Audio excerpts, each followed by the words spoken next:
Students, आज हमें करनी है गणित की वर्कशीट नंबर 6 और आज की हमारी वर्कशीट का टॉपिक है घातांक के नियम। यानी आज हम सीखेंगे लॉज ऑफ एक्सपोनेंट के बारे में। तो चलो स्टार्ट करते हैं आज की वर्कशीट। आज की वर्कशीट में सबसे पहले एक छोटी सी रिवीजन हमें करनी है। तो चलो देखते हैं। हम पिछली कक्षा में सीख चुके हैं कि जब भी हम एक ही संख्या को बार बार गुणा करते हैं तो हम उसे घातांक के रूप में लिख सकते हैं। जैसे कि यहाँ पर देखो 5 कितनी बार गुणा हो रहा है। 5 एक बार, 2, 3, 4, 5, 6, 7। 5 को 7 बार हमने गुणा किया तो 5 को हमने 5 की घात 7 के रूप में लिख दिया। तो यानी एक ही संख्या यदि बार बार गुणा होती है तो हम उसको घातांक के रूप में लिख सकते हैं। जहाँ पर ये 5 जो था ये बड़ा लिखा गया, देखो ध्यान से, बड़ा लिखा है ना। इस संख्या को हम बोलते हैं आधार। और जो 7 इसके ऊपर टोपी के जैसे, जैसे आप सर के ऊपर टोपी पहनते हैं, वैसे इस 5 ने 7 की संख्या की टोपी पहनी है और इसको हम कहते हैं घातांक, यानी इंग्लिश में एक्सपोनेंट। तो 5 की घात 7 में जो नीचे लिखी संख्या है, जो बड़ी लिखी गई है, वह है आधार। और जो यहाँ ऊपर उसके सर पर टोपी की जो छोटी सी पहनाई गई है वह है उसका घातांक, यानी कि एक्सपोनेंट। अब इस रिवीजन के बाद हमें दोहराना है घातांक के नियमों को भी, जो हम पिछली कक्षा में सीख कर आ चुके हैं। तो चलो दोहराते हैं, यानी रिवीजन करते हैं हम अपने घातांक के नियमों की। तो आज की इस घातांक के नियमों में पहला नियम देखिए क्या है, जो आपने पहले पढ़ा हुआ है। नियम नंबर 1, a की घात m गुणा a की घात n बराबर होगा a की घात m जमा n के। तो सबसे पहले हम इसको समझते हैं कि इसका क्या मतलब है। यानी दोनों ही आधार, देखो a की घात m कोई संख्या है और a की घात n कोई संख्या है। दोनों ही संख्याओं में जो आधार है, यानी जो नीचे लिखी हुई संख्या है a, वो एक समान है, एक जैसी है। और जो यहाँ पर इसका घातांक है, यानी इसकी पावर है, इसकी घात है, वह अलग अलग है। और बीच में है गुणा का निशान। तो ऐसी स्थिति में ऐसे प्रश्नों को हम कैसे हल करेंगे। जो नीचे लिखी हुई संख्या एक जैसी थी, यानी जो आधार एक जैसा था, उसको हमने लिख दिया। और बीच में क्योंकि गुणा का निशान था, तो ऐसी स्थिति में हमारी जो घातांक होती हैं, यानी जो संख्याएं घात के रूप में लिखी गई होती हैं, उनको हम जोड़ देते हैं। तो इसीलिए यहाँ पर हमने क्या लिखा, m जमा n। उदाहरण समझते हैं इसका। जैसे कि आपके पास एक संख्या हो 2 की घात 5 गुणा में 2 की घात हो हमारे पास 3। तो ध्यान से देखो, यहाँ पर ये जो नीचे लिखी हुई संख्या है, जो आधार है, जिसको मैंने बड़ा लिखा था, वो एक जैसा है। और जो दोनों की घात है वो अलग अलग है, 5 और 2। तो इस स्थिति में, और बीच में है गुणा का निशान, तो इस स्थिति में हम क्या करेंगे, जो आधार था तो उसको तो ऐसे ही लिख देंगे, और गुणा होने की वजह से ये दोनों जो हमारी घात थी ये जमा हो जाएंगी, यानी 5 जमा 3। तो हमारा उत्तर कितना आ जाएगा, 2 तो ऐसे ही रहेगा, 5 और 3 को जोड़ देंगे तो 8। उत्तर आ गया 2 की घात 8। तो ये था हमारा पहला नियम कि यदि आधार एक जैसे हों और गुणा हो रहे हों एक जैसे आधार, और उनकी घात अलग अलग हो, तो आधार को एक ही बार लिखा जाता है और दोनों ही घात को जोड़ दिया जाता है। इसके बाद हम करते हैं नियम नंबर 2। नियम नंबर 2 देखें तो देखिए जल्दी से क्या है। नियम नंबर 2 है कि यदि एक a संख्या है, उसके ऊपर हमने घात डाल दी m, और उसी संख्या के ऊपर एक और घात डाल दी n, यानी जैसे कि आप 2 टोपी एक साथ पहन लेते हैं, उसी तरीके से इस संख्या a ने 2 घात एक साथ पहन ली, m और n साथ में। तो इसको हम क्या करते हैं, ये m और n की गुणा करा देते हैं हल करने के लिए। जैसे कि उदाहरण के तौर पर एक संख्या है हमारे पास 2 की घात है 3, और इसी घात के ऊपर एक और घात लिखी गई है 4। तो जब भी इस तरीके से घात के ऊपर घात होगी, यानी 2 घात एक साथ लगी होंगी, एक अंदर और एक ब्रैकेट डाल के बाहर, तो इन दोनों ही घात को हम गुणा करा देंगे हल करने के लिए, यानी 2 की घात 3 और गुणा 4। जो भी घात के रूप में संख्याएं लिखी जाती हैं, आपने ध्यान दिया कि वो आधार के कंपैरिजन में, यानी आधार को देखें तो उनके कंपैरिजन में छोटा लिखा जाता है उनको। तो आपने भी इनको इसी तरीके से छोटे लिखना है, 3 गुना 4। अब इसको सॉल्व कर लेते हैं, हल करते हैं। 2 तो ऐसे ही रहेगा जो कि आधार है, 3 और 4 की गुणा करेंगे तो आ जाएगा 12। तो यानी हमारा उत्तर आ गया 2 की घात 12। दूसरा नियम भी हमें समझ आ गया। अब हम करते हैं तीसरा नियम। तीसरा नियम देखिए बेटा क्या है। a की घात m एक संख्या है, बटा में लिखी गई है a की घात n दूसरी संख्या। इसी बटा को हम इस रूप में भी लिख सकते हैं, या इस तरीके से एक प्रश्न दिया गया हो कि a की घात m भाग हो रही है, भाग का निशान बनाते हैं a की घात n से। तो यहाँ पर यह बिल्कुल पहले नियम जैसा है, जहाँ पर आधार एक जैसे थे जिनको गुणा किया जा रहा था, और यहाँ पर भी आधार एक जैसे हैं, देखो ध्यान से a और a, लेकिन ये आपस में क्या हो रहे हैं, भाग। इस बटा के रूप में लिखें या भाग के निशान लगा के लिखें, दोनों का मतलब सेम है। तो जब भी आधार एक जैसे होंगे, संख्याएं भाग हो रही होंगी, तो इनकी घात आपस में घटा दी जाएंगी, यानी m माइनस n। लेकिन आपको ध्यान ये रखना है कि जो घात ऊपर लिखी गई है m, उसको आगे लिखना है घटा करते समय, और नीचे वाली घात को बाद में लिखना है, यानी ऊपर वाली घात में से ही आपको नीचे वाली घात घटानी है। आप बड़ी संख्या या छोटी संख्या नहीं देखेंगे, आप देखेंगे जो संख्या यहाँ ऊपर लिखी गई है m, उसमें से नीचे वाली संख्या जो घात है उसको घटा देंगे। उदाहरण के तौर पे एक प्रश्न देखिए, जैसे कि अगर मैं आपको बोलूँ 5 की घात 8 बटा में 5 की घात 3, इसे हल कीजिए। यही प्रश्न आपको किस तरीके से और लिखा हुआ मिल सकता है, 5 की घात 8 भाग का निशान हो और लिखा हो 5 की घात 3। दोनों ही रूप से, किसी भी रूप में आपसे प्रश्न पूछा जा सकता है। तो आपका आंसर क्या होगा, आधार एक जैसा है तो 5 को लिख देंगे, ऊपर वाली घात में से यानी 8 में से आप इस नीचे वाली घात को घटा देंगे, यानी 5 माइनस 3। तो आंसर कितना आ जाएगा, 5 की घात 5। तो हो गया हमारा तीसरा नियम भी हल। इसके बाद हम करते हैं चौथा नियम। चौथा नियम देखिए क्या दिया गया है, a की घात m गुणा b की घात m। अब आप कहेंगे मैम ये तो बिल्कुल पहले नियम जैसा है, लेकिन नहीं, ये नियम पहले नियम जैसा नहीं है। पहले नियम में बेटा दोनों ही आधार एक जैसे थे, a और a, लेकिन घात अलग थी m और n। लेकिन अब जो नियम हम पढ़ रहे हैं, नियम नंबर 4, इसके अंदर दोनों आधार अलग अलग हैं, a और b, लेकिन घात एक जैसी है, यानी यह नियम पहले नियम का उल्टा है। तो इसको हम कैसे हल करते हैं, दोनों ही आधार अलग अलग हैं तो दोनों आधार को गुणा कर देते हैं, a और b। एक जैसा होता तो एक ही बार लिख देते, लेकिन ये दोनों तो एक जैसे नहीं है, तो a गुणा b लिखा। और एक जैसा क्या है इनके पास, m एक जैसा है, यानी कि घात इनकी एक जैसी है, तो उसको एक ही बार लिख देते हैं। तो यानी ये नियम बन गया कि अगर आधार अलग अलग हों लेकिन घात एक जैसी हो तो आधार को गुणा कर दिया जाता है और घात को एक बार लिख दिया जाता है। उदाहरण के तौर पर जैसे एक प्रश्न मैं आपको दूं, 3 की घात 5 गुणा 4 की घात भी 5। तो यहाँ पर देखो दोनों आधार अलग अलग हैं, 3 और 4 आपस में गुणा हो रहे हैं, लेकिन दोनों की घात एक जैसी है। तो जो गुणा हो रहा है उसको गुणा करते हैं, 3 गुणा 4, वो तो गुणा हो रहा है। आधार एक जैसे नहीं थे तो इसलिए एक बार नहीं लिखा, दोनों को सिर्फ गुणा करके लिखा। अब क्योंकि इसकी घात एक जैसी है तो घात एक ही बार लिख देते हैं, 5। अब इस 5 को तो नहीं हल कर सकते, लेकिन इस गुणा को तो हल कर सकते हैं। तो 3 चौक होता है 12, तो हमारा उत्तर आ गया 12 की घात 5। तो कितना इजी था हमारा नियम नंबर 4 भी। इसके बाद हम करते हैं नियम नंबर 5। नियम नंबर 5 देखिए क्या है, बहुत आसान है, लेकिन बहुत कई बच्चे इस नियम में बहुत गलतियां भी करते हैं। तो नियम नंबर 5 क्या है, कोई भी संख्या है a, उसकी घात है 0, तो उसका उत्तर हमेशा 1 होगा। सबसे आसान और सबसे आसानी से याद रखने वाला, कोई भी संख्या आपको दे रखी हो, जैसे कि कोई संख्या 12 है, इसकी घात अगर आपको 0 यानी 0 दे रखी है तो आप इसका उत्तर क्या लिखेंगे, 1 लिखेंगे। कोई भी संख्या, जैसे मैंने यहाँ पे 12 ली, अगर मैं आपको बोलती 1200, इस संख्या की घात 0 है तो भी आंसर क्या आता, 1 आता। अगर मैं आपको बोलूं 1000, इसकी संख्या की घात भी 0 है तो भी आंसर क्या आएगा, 1।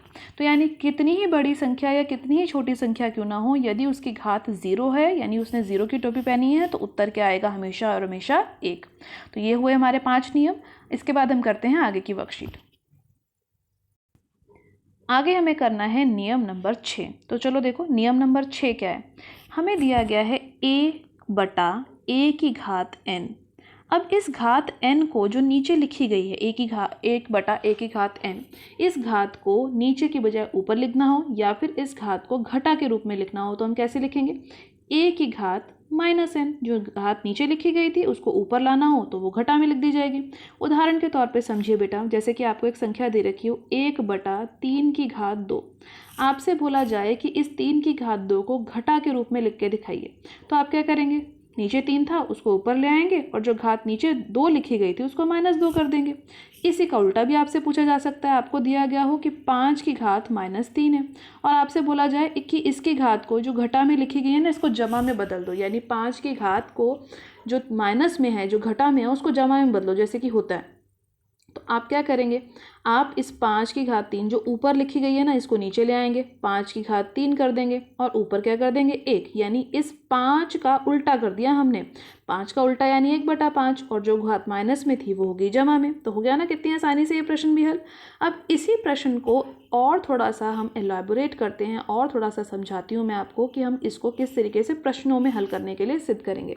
तो अगर मेरे पास दिया गया हो 2 बटा 3 और इसकी घात बोली गई हो 5। अब आपसे बोला जाए कि इसकी घात को घटा के रूप में व्यक्त करो, 2/3 और इसकी घात है हमारे पास 5। तो कैसे करेंगे हम इसको जमा वाली घात से घटा वाली घात के रूप में कैसे बदलेंगे? तो बहुत आसान है, जो संख्या यहाँ अंदर लिखी गई होती है ना, इसी का उल्टा कर देते हैं। उल्टा क्या होगा इसका, यानी 3/2। अंश हर बन गया और हर जो था वो अंश बन गया। 3/2 जैसे ही अंदर वाली जो संख्या थी उल्टी हो गई तो 5 भी उल्टा हो गया, यानी 5 क्या बन जाएगा, -5। ठीक है।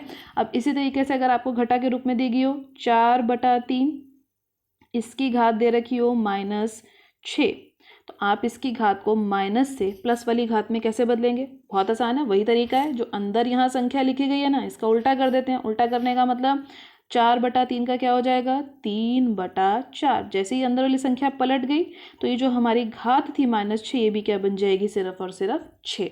अब मैं एक प्रश्न आपको दे रही हूँ जिसे आप मुझे कमेंट सेक्शन में ज़रूर बताएंगे कि आपका आंसर क्या आ रहा है। आपके लिए जो प्रश्न है वो है 3/5। ये आपको एक संख्या दे रखी है 3/5। इस संख्या की घात है -8। आपको बताना है कि अगर इस 3/5 की घात -8 को इसकी घात को जमा में बदलेंगे तो उत्तर क्या आएगा। तो आप मुझे कमेंट करके ज़रूर बताइएगा। तो अब इसके बाद यहाँ पर जो उदाहरण दिए गए थे वो भी हम समझ चुके हैं। अब आगे के वर्कशीट में हमें बोला गया है कि जो हमने घातांक के नियम सीखे हैं उन नियमों का पालन करते हुए हमें कुछ उदाहरण या कुछ प्रश्नों को हल करना है। तो चलो स्टार्ट करते हैं। आइए अब हम निम्न का सरलीकरण घातांक के नियमों का प्रयोग करके करते हैं। तो पहला प्रश्न यहाँ पर हमें क्या दिया गया है, 17 की घात 2 गुणा 17 की घात 5। तो यहाँ पर देखो ध्यान से, दोनों ही जो आधार हैं वो एक जैसे हैं। तो आधार एक जैसे थे तो मैंने तो उसको फटाफट से पहले एक बार लिख दिया, क्योंकि एक ही बार लिखना होता है। अब क्योंकि बीच में गुणा का निशान है और जो घातांक है वो अलग अलग है, तो गुणा का निशान देखते ही मैं दोनों ही घातांकों को जोड़ देती हूँ। तो उत्तर क्या आ जाएगा, 17 की घात 7। कितना आसान था। अगले पे आते हैं, 5 की घात 2, ब्रैकेट डाल के एक और घात डली हुई, यानी 2 घात एक साथ डली हुई। तो ऐसी घातों को कैसे हल करते हैं, दोनों घातों को गुणा कर देते हैं, यानी 2 गुना 7। तो 5 की घात क्या उत्तर आ जाएगा, 14। बहुत आसान था। अगला 9 की घात 10 बटा 9 की घात 4। तो जब भी ऐसी संख्या बटा में लिखी गई है यानी वो आपस में क्या हो रही है, भाग हो रही है, यानी ये कौन सा नियम है, तीसरा नियम।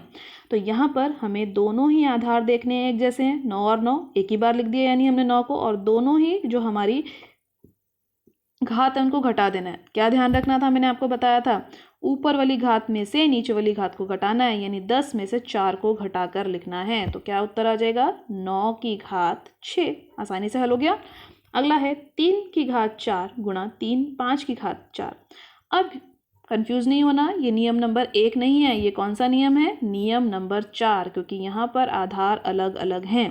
तो इन दोनों अलग अलग आधारों को गुणा कर देते हैं, 3 गुणा 5, और घात जो 4 दोनों के पास एक जैसी थी तो एक ही घात इसको दे देते हैं। तो 3 पंजे 15 और 15 की घात 4 उत्तर आ गया हमारा। अगला और आखिरी जो कि नियम 5 पे आधारित है, 11 की घात 0। अब कोई भी संख्या है अगर उसकी घात 0 होती है, तो मैंने अभी आपको समझाया था ना कि अगर किसी भी संख्या की घात 0 हो जाती है तो हम उसका उत्तर क्या लिखते हैं, हमेशा 1 आता है उसका उत्तर। तो ये हो गए हमारे सारे के सारे प्रश्न हल। अब इसके बाद हम करते हैं आगे की वर्कशीट को। आगे की वर्कशीट में बेटा देखिए हमें क्या पूछा जा रहा है कि क्या हम वर्गमूल और घनमूल में लिखी हुई संख्याओं को भी घातांक के रूप में लिख सकते हैं। तो हमारा उत्तर होगा हाँ, हम ऐसी संख्याओं को भी घातांक के रूप में लिख सकते हैं। तो सबसे पहले हम समझते हैं कि हम वर्गमूल को किस प्रकार लिख सकते हैं। जैसे कि वर्गमूल 5 है, तो सबसे पहले याद कीजिए बेटा, जब भी आप वर्गमूल हल करते हैं तो आपको वर्गमूल हल करने के लिए वर्गमूल के अंदर बैठी हुई संख्या के जोड़े बनाने होते हैं ना, जो उसके गुणनखंड आते हैं उसके जोड़े।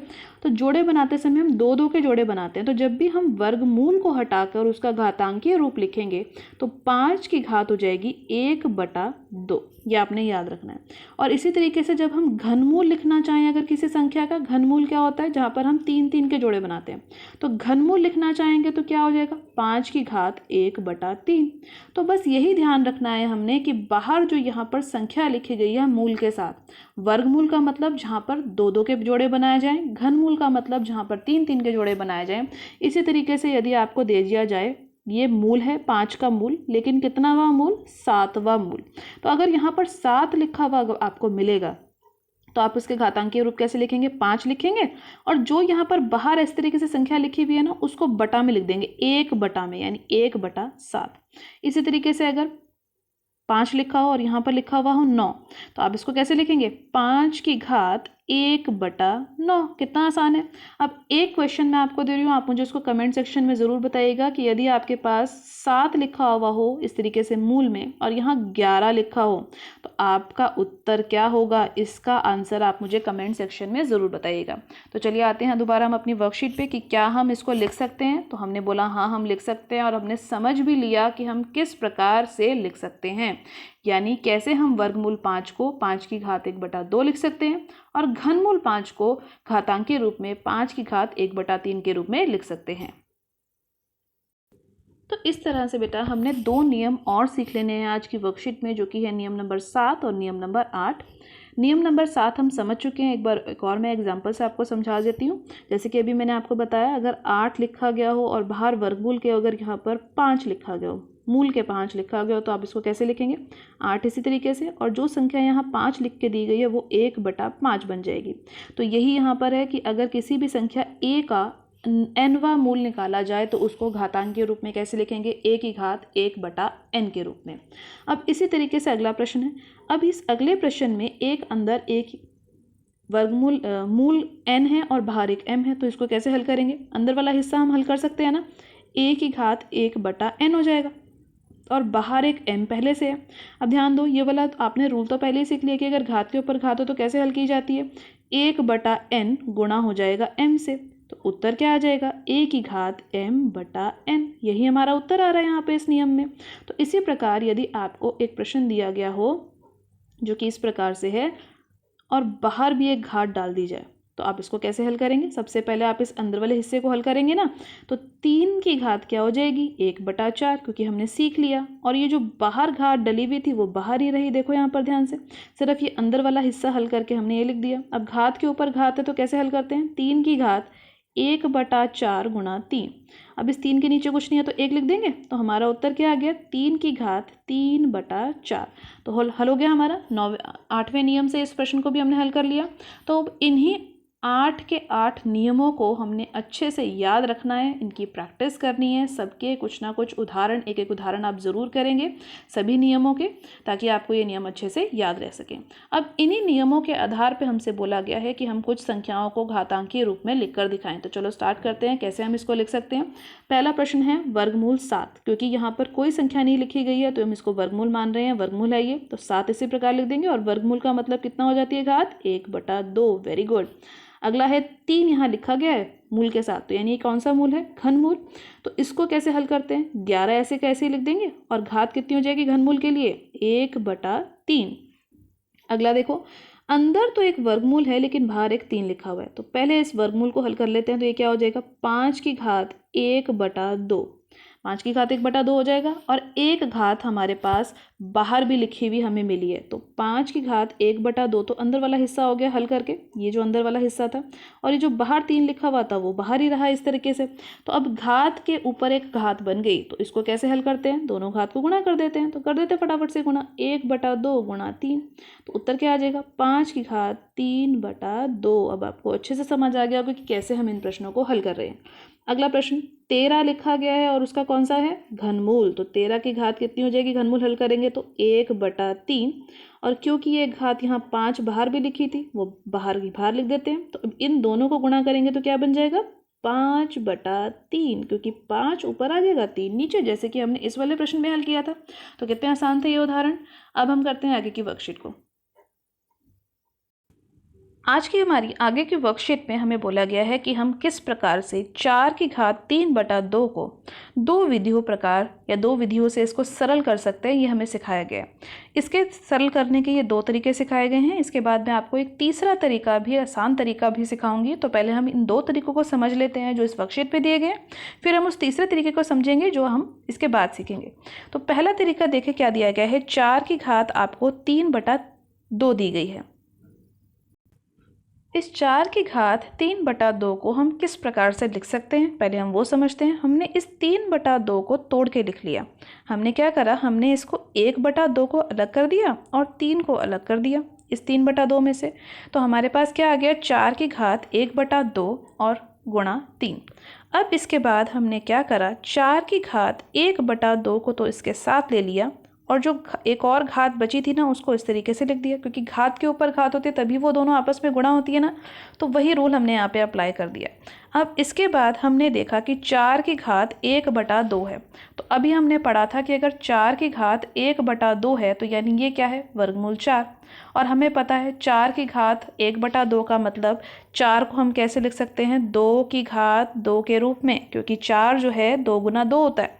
अब 2 की घात 2 मिल गई और ये जो थी 1/2 एक और थी इसके पास, तो इसको लिख देंगे 2 की घात 1/2 गुना 3। समझ आया आपको। या फिर हम ये भी समझ सकते हैं कि 4 की घात 1/2 का मतलब था वर्गमूल 4, और वर्गमूल 4 को हल करने पर हमें क्या प्राप्त होता है, 2 प्राप्त होता है। वर्गमूल 4 को हल करने पर सिर्फ और सिर्फ 2 प्राप्त होता है। तो हम सीधा सीधा क्या करते हैं, हम यहाँ पर इसके जगह पर इसको 2 लिख देते हैं।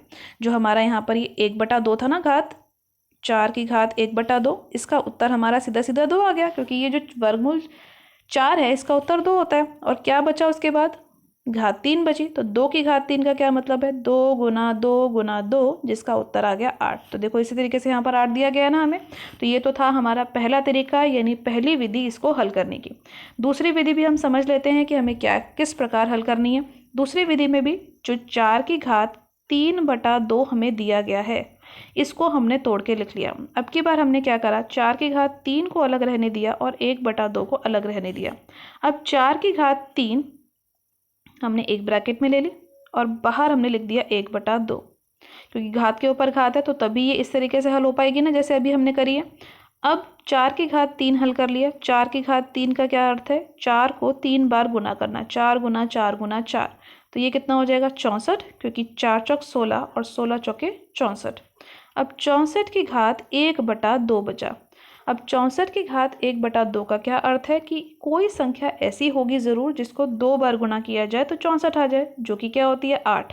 या फिर हम ये भी समझ सकते हैं कि 64 की घाट 1/2 का मतलब हमें 64 का क्या निकालना है, वर्गमूल।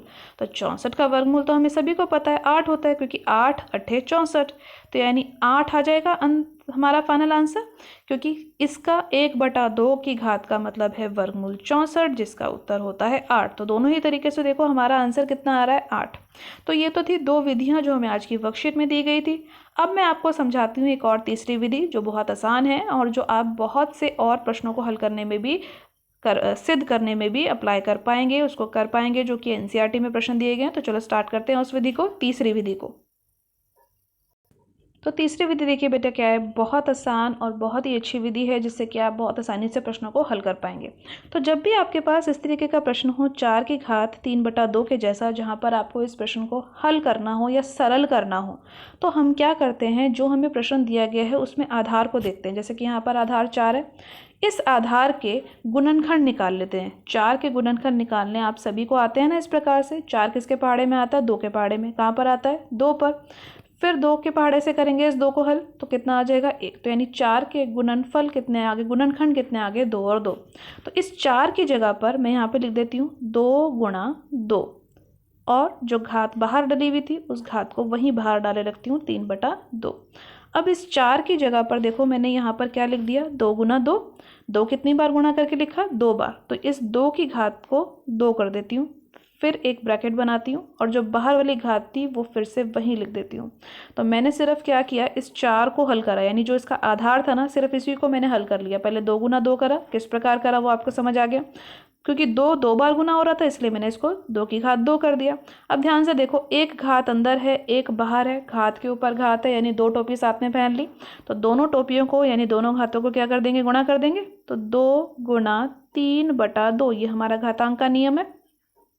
अब इस घातांक के नियम के अनुसार गुणा तो हो गया। अब ये गुणा किस प्रकार की जाती है, इसके नीचे कुछ नहीं है तो 1 लिख देते हैं। 2 नीचे था 2 ऊपर था, कट गया। तो सिर्फ मेरे पास यहाँ पर उत्तर में क्या बचा, 2 आधार वाला बचा और घात में सिर्फ बचा 3। तो 2 की घात 3 अब कैसे हल की जाती है? 2 को कितनी बार गुणा करना है? 2 गुना 2 गुना 2, 3 बार गुणा किया, 1 2 और 3, तो 2 दूनी 4 और 4 दूनी 8। तो हमारा उत्तर कितना आ गया? 8। तो वही 8 उत्तर आया ना जो हमारा इस 2 विधियों से आ रहा था जो वर्कशीट में दे रखी थी। तो ये है हमारी तीसरी विधि जिससे हम इस प्रश्न को हल कर सकते हैं। तो आप मुझे कमेंट कर कमेंट सेक्शन में ज़रूर बताइएगा कि आपको पहली विधि, दूसरी विधि या इस तीसरी विधि में से कौन सी विधि सबसे अच्छे से समझ आई और आप कौन सी विधि से इन प्रश्नों को करना पसंद करेंगे।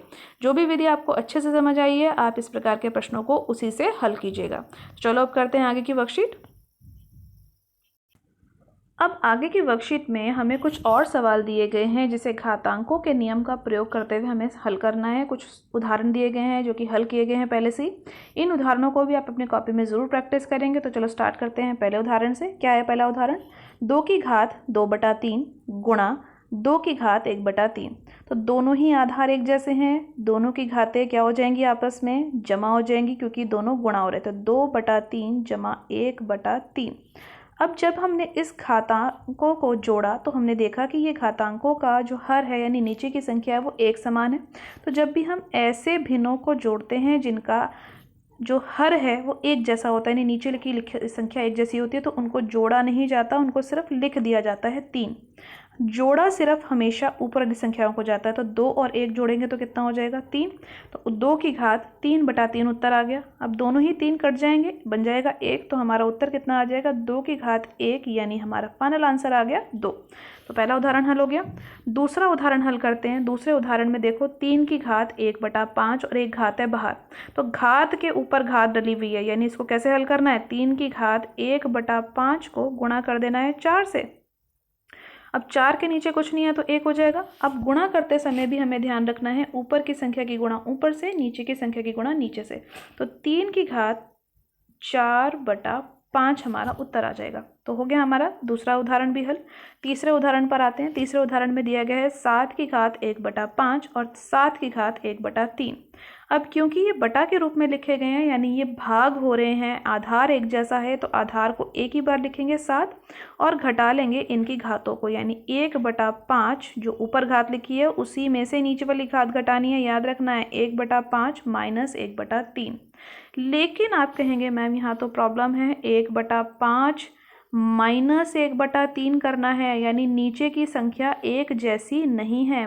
1/5 माइनस 1/3 भिन्नों को घटाना है, लेकिन इन भिन्नों को घटाते समय आप देख रहे हैं कि नीचे की संख्या यानी हर एक जैसा नहीं है।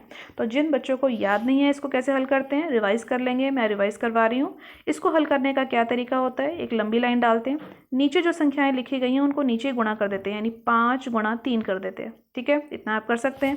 अब इसके बाद यहाँ जो पहली संख्या लिखी गई थी 1, उसको ऐसे क्रॉस में मल्टीप्लाई करते हैं। इस 1 की गुणा ऊपर वाले 1 की गुणा नीचे से करनी है 3 से। तो कितना उत्तर आएगा? 3 आएगा। तो लिख देते हैं 3, 1 या 3, बीच में निशान था माइनस का, वो माइनस का निशान डालते हैं।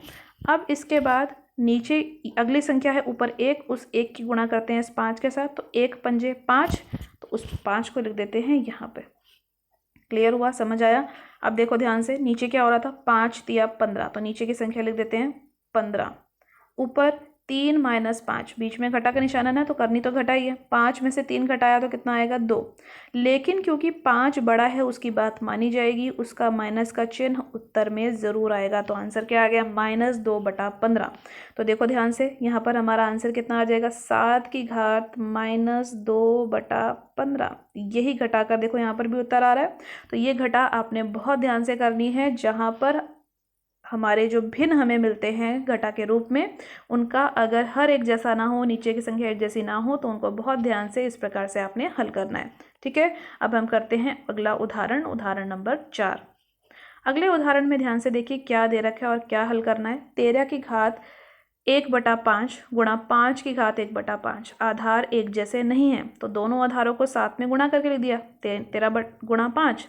और जो हमारी घात एक जैसी थी 1/5, उसको एक ही बार लिख दिया और अंदर वाली संख्या गुणा कर दिया। 13 पंजे 65 और जो घात थी वो आ गई 1/5। तो हो गए ना हमारे चारों उदाहरण कितनी आसानी से हल। अब हमें नीचे 4 प्रश्न दिए गए हैं जिन्हें हमें हल कर कर उत्तर बताना है। तो चलो उसको स्टार्ट करते हैं। पहला प्रश्न देखिए क्या दिया गया है। 3 की घात 1/3 गुणा 3 की घात 2/3। आधार एक जैसा है, दोनों गुणा हो रहे हैं तो आधार एक ही बार लिख देंगे, और गुणा हो रहे हैं तो दोनों ही की घात जुड़ जाएंगी, यानी 1/3 जमा 2/3। कितना आसान है। अब क्योंकि जोड़ते समय हमने भिन्नों को ध्यान रखना था कि नीचे की संख्या एक जैसी हो, तो यहाँ तो बिल्कुल एक जैसी संख्या है, कोई दिक्कत की बात ही नहीं है। तो 3 का 3 ऐसे ही लिख देंगे, और जो नीचे एक जैसा 3 था, यानी जो आधार जो हर एक जैसा था दोनों में, उस 3 को भी हमने यहाँ पर लिख दिया, और सिर्फ ऊपर की संख्याओं को जोड़ लेना है। तो 2 और 1 3, तो 3 की घात कितना आ जाएगा यहाँ पर 3/3। तो इसको हम लिख देते हैं 3 की घात 3/3। अब ये दोनों 3 आपस में कट जाएंगे, बटा में है तो 1 आ जाएगा, तो उत्तर क्या बन गया 3 की घात 1। और 3 की घात 1 का मतलब 3 एक ही बार लिखा जाना है, यानी फाइनल आंसर आ गया हमारा 3। अगला प्रश्न करते हैं। 5 की घात 3 गुणा, और एक और घात उस पर डली हुई है 1/5, यानी घात के ऊपर घात। तो इसको कैसे हल करते हैं, दोनों ही घातों को गुणा कर देते हैं, यानी 3 गुणा 1/5। अब गुणा करते समय ऐसा कोई नियम नहीं है कि नीचे की संख्या एक जैसी होनी चाहिए या कुछ और होनी चाहिए। 3 के नीचे कुछ नहीं था तो मैंने 1 डाल दिया। यहाँ पर आप नीचे या ऊपर की संख्या को एक जैसा नहीं बनाएंगे, बस आप गुणा कर देंगे, ऊपर की संख्या की गुणा ऊपर और नीचे की संख्या की गुणा नीचे से। तो 5 की घात ऊपर गुणा किया, 3 एकम 3, 1 पंजे 5, तो आंसर आ गया 5 की घात 3/5। आसान था प्रश्न। अगले प्रश्न पे आते हैं। 5 की घात 2/5 भाग हो रही है क्योंकि बटा में लिखा गया। 5 की घात 1/5, दोनों आधार एक जैसे हैं, आधार एक ही बार लिख देते हैं, और भाग करते हैं तो जो हमारी घात होती है वो घटा होती है, यानी 2/5 माइनस 1/5। अब यहाँ पर आपको ज़रूर देखना है कि नीचे की संख्या एक जैसी है क्योंकि घटा हो रही है। जमा और घटा करते समय ही हमें भिन्न की संख्याओं का हर देखना होता है कि क्या वह एक जैसा है या नहीं है। अब यहाँ पर तो एक जैसा था तो कोई दिक्कत ही नहीं है। इस एक जैसे हर को हम एक ही बार लिख देते हैं, यानी नीचे 5 लिख देते हैं और ऊपर की संख्या को घटा कर देते हैं। 2 में से 1 गया 1, तो हमारा उत्तर क्या आ गया 5 की घात 1/5 हो गया। ये भी हल। अगले और आखिरी प्रश्न पर आते हैं। 2 की घात 1/9 और 3 की घात 1/9 आधार अलग अलग हैं लेकिन घातें एक जैसी हैं, तो दोनों आधार को गुणा कर देते हैं, 2 गुणा 3, और जो आधार था उसको एक ही बार लिख देते हैं 1/9। अब अंदर की संख्याओं की गुणा कर देते हैं, 2 और 3 की गुणा करा तो कितना आ गया 6, और 6 की घात 1/9 आ गया हमारा उत्तर। तो कितना आसान था आज की वर्कशीट के सभी प्रश्नों को समझना। आज की वर्कशीट में आपने घातांक के कुल 8 नियमों को सीखा है। इन 8 नियमों को कॉपी में लिखिए, उनके उदाहरण लिखिए, उनकी प्रैक्टिस कीजिए। इस वर्कशीट के सभी सॉल्व यानी पहले से हल किए गए और जो आपने हल किया है उन उदाहरणों को, उन प्रश्नों को कॉपी में प्रैक्टिस कीजिए। एनसीईआरटी में इससे रिलेटेड जो भी और क्वेश्चन है उन सभी की प्रैक्टिस भी आपने ज़रूर करनी है। आज की वर्कशीट की वीडियो अच्छी लगी हो तो अपने फ्रेंड्स के साथ लाइक और शेयर करना मत भूलिएगा। मेरे चैनल पे पहली बार आए हैं तो चैनल को सब्सक्राइब कर लीजिए ताकि आपको अगले आने वाली वीडियोज़ की नोटिफिकेशन टाइम से मिल सके। Thank you for watching.